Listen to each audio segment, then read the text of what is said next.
हम सब कोर्ट के हुक्म पे हाजिर हुए और उसमें दो इश्यूज डिस्कस।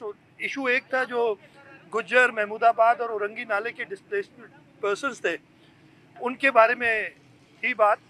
और हमने सबसे पहले तो कोर्ट को यकीन दिलाया कि हमारी हुकूमत बड़ी ये बोनाफाइड कहते हैं, बोनाफाइड अच्छी नीयत से इस मसले को हल करने के लिए पहले दिन से कोशा है।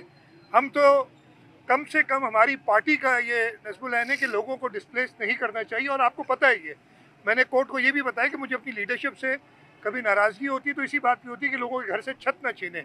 लेकिन ये कई वजूहत थी, मैं उस डिटेल में नहीं जाता कि ये 3 नालों के ऊपर इंक्रोचमेंट हटानी पड़ी। हुकूमत ने सिंसियरली काम किया। 6,932 लोग आइडेंटिफाई किए, यानी फैमिलीज़ या हाउस होल्ड्स आइडेंटिफाई किए हमने वफाक के साथ मिलके। उस वक्त वफाक ने तो सारा जिम्मा खुद ले लिया था, कहा था हम 36 अरब रुपए की उन्होंने स्कीम बनाई और ये मैंने कोर्ट को सारा बताया और कहा कि जी हम जो डिस्प्लेस पर्सन हैं उनको फ्लैट्स बना के देंगे। और उसमें उन्होंने ईसीसी में 36 अरब रुपए की स्कीम भी अप्रूव की।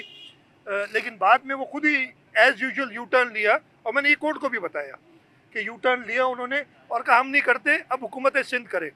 और 1 साल बाद, 1 साल पहले वफाक ने करना था, 1 साल बाद हमें सुप्रीम कोर्ट से हुक्म आया कि सिंध हुकूमत ने करना है। इमीडिएटली हमने स्कीम बनाई, 9.8 अरब रुपए की, जहाँ तक मुझे याद है 1 अरब रुपए उसके लिए मुख्तस किए, कंसल्टेंट्स हायर किए और हमने उसका काम शुरू किया। अनफॉर्चुनेटली फ्लड्स की वजह से जो 2022 के आए थे, हमारे पास रिसोर्स कंस्ट्रेंट बहुत थी। इसको देखते हुए हमने कहा था कोर्ट को कि हम अपने पैसों से करेंगे, लेकिन हमारे पैसे, मैंने आइन का आर्टिकल 118 पढ़ के सुनाया उधर के जी। पैसे ये नहीं होते कि मेरे को अपनी जेब से हुकूमत देती है, निकालती है। हुकूमत जो भी पैसे रिसीव करती है वो उसके पैसे होते हैं। और जो बहरिया टाउन के 462 अरब रिपोर्टेडली पड़े हुए हैं सुप्रीम कोर्ट में, वो भी हमारे हिसाब से इस सिंध के लोगों के पैसे हैं। तो हमने कोर्ट को ये कहा कि हमने उनको भी कहा है वो है, लेकिन उनकी तरफ से अभी तक वो ब्लू रिबन कमीशन बननी थी 2020 से, वो आज तक नहीं बनी। 3 साल हो गए ब्लू रिबन कमीशन जो चीफ जस्टिस सुप्रीम कोर्ट ने बनानी थी। हमारी तरफ से भी थोड़े बहुत लैप्सेस हुए और मैं उसका हमने किया है। हमें एक रिपोर्ट जमा करानी थी मंथली, हम काम सारा करते रहे लेकिन वो मंथली रिपोर्ट जमा नहीं हो सकी। उसके लिए हमने माजरत भी की कोर्ट से और कोर्ट ने उस माजरत को एक्सेप्ट किया।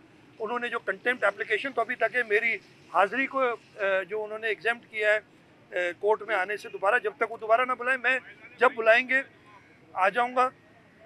दूसरा इशू तो हमने एक तो उनको 15,000 रुपये महीने के हिसाब से पैसे देने थे, 2 ट्रांचेस दी जा चुकी हैं। किन किन लोगों ने तो 4 ट्रांचेस ले लिए हैं।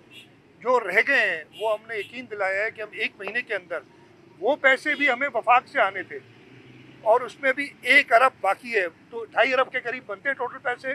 1.4 कुछ अरब आ गए हैं, 1 अरब या उससे थोड़ा ज़्यादा बाकी है जो अभी नहीं आया। हमने कहा है कि जी हम ब्रिज फाइनेंस कर देंगे और एनडीएमए को लिख देंगे और ये चेक हम 15 दिन में तैयार कर लेंगे ताकि ये डिस्प्लेस्ड लोग जो हैं वो अपने रेंटल चेक ले सकें। जो घर बनाने की बात है, हमने 2 ऑप्शंस कोर्ट के सामने पेश किए जो कोर्ट ने जो अफेक्टीज थे उनके वकला को दिए। एक ऑप्शन ये था कि हम एक प्लॉट दे दें 80 गज का और कंस्ट्रक्शन के पैसे दे दें, वो खुद बनाए अपना घर। उसमें हमने खुद बताया कि हमारे यहाँ मसला ये होता है कि हम अलॉट तो कर देते हैं लेकिन कराची के ज़मीनों पे, बल्कि पूरे पाकिस्तान में ज़मीनों पे ये मसले लिटिगेशन के होते हैं। तो ये नहीं कि उस शख्स को अपना ना मिले प्लॉट, तो हम प्लॉट के पैसे, दूसरा ऑप्शन थे प्लॉट और कंस्ट्रक्शन के पैसे, हम दोनों देने के लिए तैयार हैं ताकि ये लोग अपने घर बना सकें या घर जिन्होंने बना लिए हैं उनको बेहतर कर सकें। तो कोर्ट ने ये दोनों ऑप्शंस अफेक्टीज के वकला को दिए कि वो अफेक्टीज से पता करके इसका जवाब ले लें। मुतमईन किया नहीं कि अदालत से पूछे, अदालत का ऑर्डर आगे, मेरी बात सुने, अदालत का ऑर्डर आगे, अदालत ने अप्रिशिएट किया है जो सारे स्टेप्स लिए हैं। ये मैं आपको बताता हूँ, मेरी पूरी बात सुन लें। अदालत ने अप्रिशिएट किया है और उन्होंने कहा कंटेम्प्ट अभी पड़ी है, ये अभी फाइनल क्लोज नहीं हुआ।